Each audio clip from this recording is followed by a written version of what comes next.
Yeah, we just, as I say, doing the Aberon system, which is Arden Anderson's a supporter of it as well. Just trying to get your soil right and everything else comes right, and it does work. Yeah, trying to get the cost of farming down and getting it back to being more natural. And as I said before, it's working. Milk up to 240 cows on 80 hectares. Last year, in an extreme drought, we did just fractionally under 90,000 milk solids.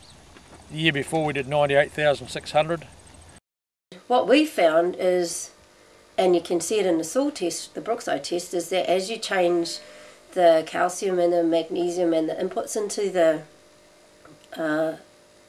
the soils, and these soils have got volcanic soils have high aluminium as well. So what happens is you get aluminium in your plant instead of magnesium, and the calcium is there's not enough calcium in the soil to get into the plants, and if you haven't got enough calcium in your soil, you don't have, or magnesium or any of these traces, you also don't have the building blocks that the soil biology needs to do their job.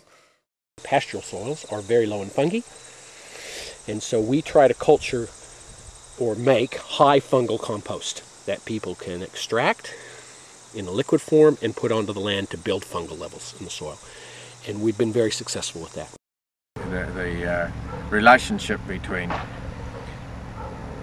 farmer and theoretician academic is severely broken. We will have no argument with anybody in this group with that. We have had no argument in most groups.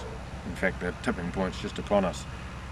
But getting to come into grips with how the soils function again, getting back to that job, is what I see as the main job in hand, and that's why I'm hoping to see, to catch up with what Graham's doing. So if you have good soil structure and good porosity, and you'll see the porosity page shortly, you're not going to generate anything like the greenhouse gas emissions that you normally would if you plug the ground. We've known about this for ages, but is it being applied to the ground, to the farmer? No. We've known that a pasture with a good dense root system and a good deep root system has a huge ability to absorb the water and the nutrients that's in the profile.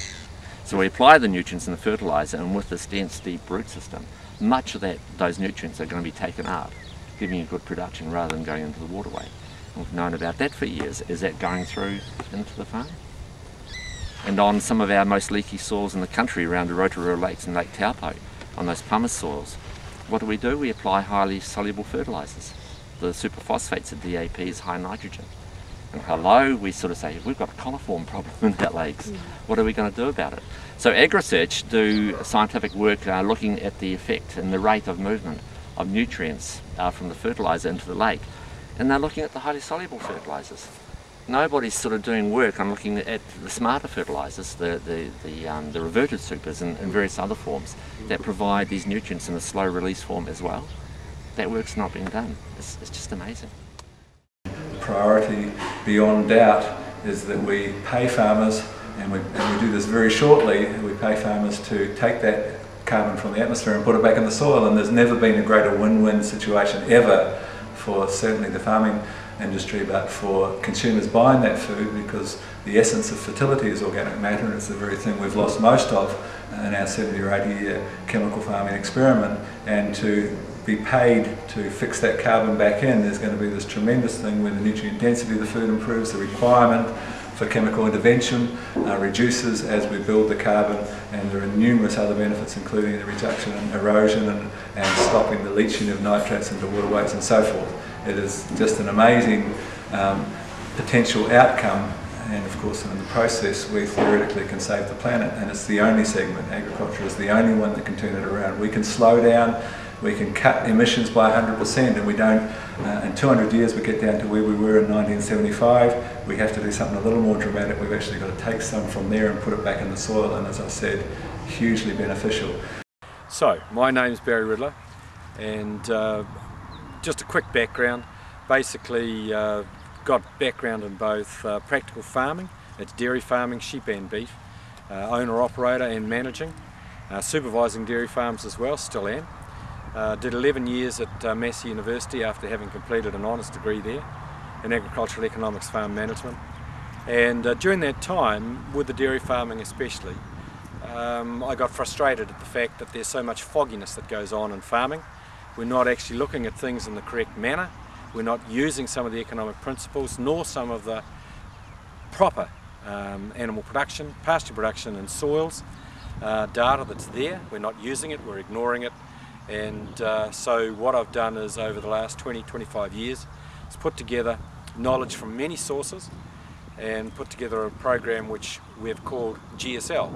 It's called GSL or GSL Diagnostic. It's short for Grazing Systems Limited, which is the name of the company.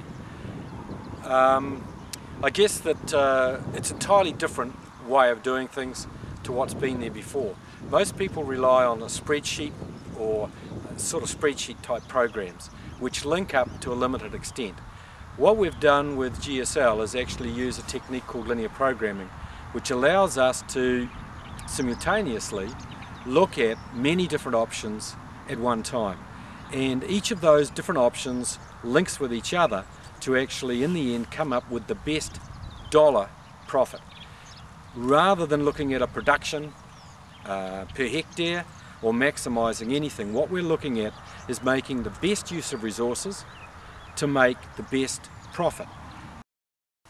New Zealand agriculture could not survive under the systems that are used in other countries.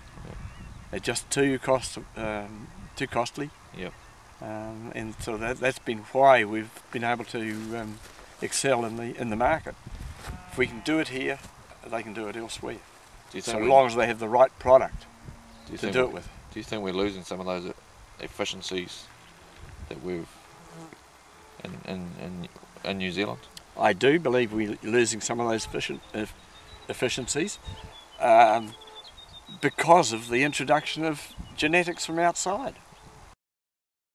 Well, I think what I see throughout the world actually there's been a very big progression to selection of cattle, actually by cattle breeders, to selection of cattle now on computers by academics and supposedly geneticists who actually don't really know anything about how cattle should be designed to function properly.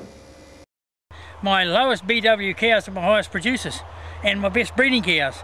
It's a way of losing your good breeding families because the emphasis is placed too much on the BW instead of on the production of what you get paid for. The bigger the cow, the more it takes to fill. So the harder it is to get cow condition. These cows are what you call a mediocre Friesian. They're easy to maintain cow condition wise. The minute you can get that cow condition on, your test starts lifting, right? Your protein increases, win-win situation. Can't go far wrong.